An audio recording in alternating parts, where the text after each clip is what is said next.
Military update news: why no one wants to mess with Israel's Air Force. Israel's current aerospace strategy depends on the health of its relationship with the United States. This is true both in terms of the availability of platforms and in ongoing mutual technological development. Fortunately for Israel, there is little reason to believe that this aspect of the U.S.-Israel alliance will decay anytime soon. Concern over the security of the F-22 stopped export of the Raptor, but didn't dent the overall relationship. Since the 1960s, the air arm of the Israel Defense Forces, colloquially the IDF, has played a central role in the country's defense. The ability of the Israeli Air Force to secure the battlefield and the civilian population from enemy air attack has enabled the IDF to fight at a huge advantage. At the same time, the IDF has demonstrated strategic reach, attacking critical targets at considerable distance. The dominance of the IDF has come about through effective training, the weakness of its foes, and a flexible approach to design and procurement. Over the years, the Israelis have tried various strategies for filling their air force with fighters, including buying from France, buying from the United States, and building the planes themselves. They seem to have settled on a combination of the last two, with great effect. Israel's early technological base. In its early years, Israel took what weapons it could from what buyers it could find. This meant that the IDF often operated with equipment of a variety of vintages, mostly secured from European producers. By the late 1950s, however, Israel had secured arms transfer relationships with several countries, most notably the United Kingdom and France. The relationship with France eventually blossomed, resulting in the transfer of high-technology military equipment, including Mirage fighters, and also significant technical assistance for Israel's nuclear program. These Mirage fighters formed the core of the IDF in the 1967 Six-Day War, in which Israel largely destroyed its neighbors' air forces in the first hours of the conflict. In 1967, however, France imposed an arms embargo on Israel, which left Tel Aviv in a quandary. The IDF needed more fighters, and also sought capabilities that the Mirage could not provide, including medium-range ground strike. Under these conditions, the Israelis adopted the time-honored strategy of simply stealing what they needed. To complement their existing airframes, the Israelis acquired technical blueprints of the Mirage through espionage, possibly with the tolerance of some French authorities. The project resulted in two fighters, the Israel Aerospace Industries II Nesher and the II Kfir. The second employed more powerful American-designed engines, and for a time served as the primary fighter of the IDF's air arm. Both aircraft enjoyed export success, with the Nesher serving in Argentina and the Kfir flying for Colombia, Ecuador, and Sri Lanka. This investment helped drive the development of Israel's aerospace sector, with big implications for the rest of Israel's economy. Heavy state investment in military technological development does not always drive broader innovations in civilian technology. In this case, however, state investment provided a key pillar for the early development of Israel's civilian technology sector. To many, the success of the Kfir suggested that Israel could stand on its own in aerospace technology, eliminating the need to rely on a foreign sponsor. Nevertheless, Israel continued to invest heavily in foreign aircraft. The IDF began acquiring F-4 Phantoms in the late 1960s, and F-15 Eagles in the mid-1970s.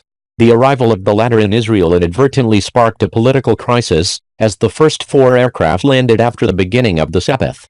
The ensuing controversy eventually brought down the first premiership of Yitzhak Rabin.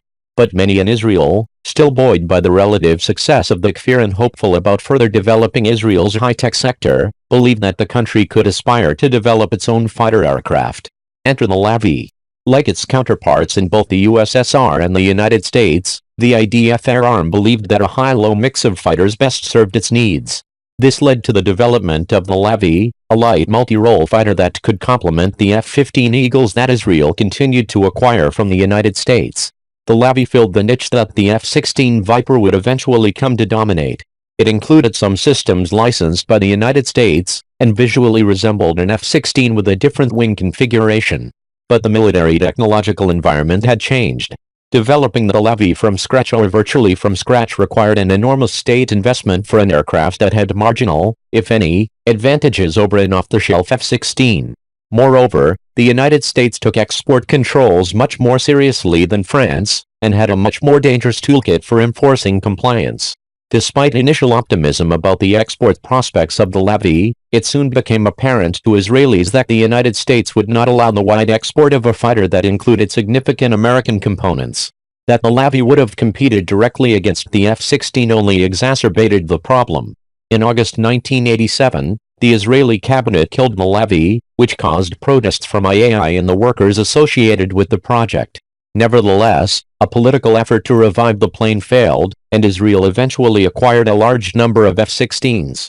In its afterlife, however, the Lavi helped kill the export prospects of the F-22 Raptor, out of concern that Israel had shared Lavi and thus F-16 technology with the Chinese, leading to the J-10. The U.S. Congress prohibited any export of the F-22.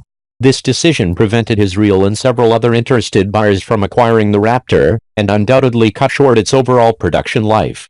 Alternatives. Instead of pursuing its own fighters, Israel has lately preferred to extensively modify the aircraft it buys from the United States.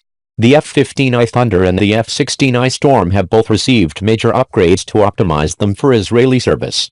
Both planes have increased range and improved avionics, enabling the IDF to fight effectively at great distance from its bases.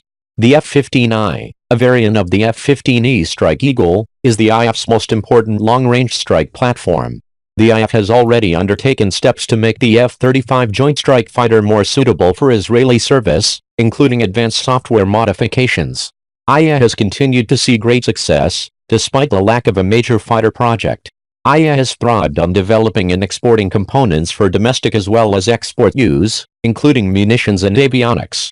IA has also gone big into the UAV market, with major success both within Israel and abroad.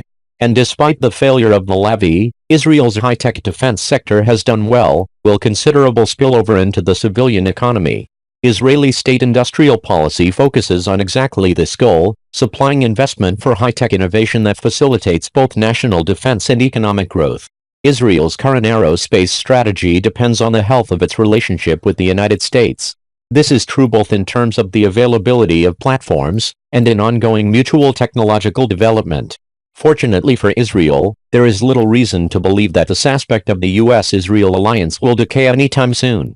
Concern over the security of the F-22 stopped export of the Raptor, but didn't dent the overall relationship.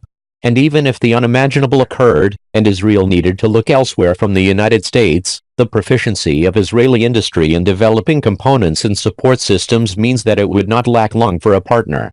Robert Farley, a frequent contributor to The National Interest, is author of the Battleship book. He serves as a senior lecturer at the Patterson School of Diplomacy and International Commerce at the University of Kentucky. His work includes military doctrine, national security and maritime affairs.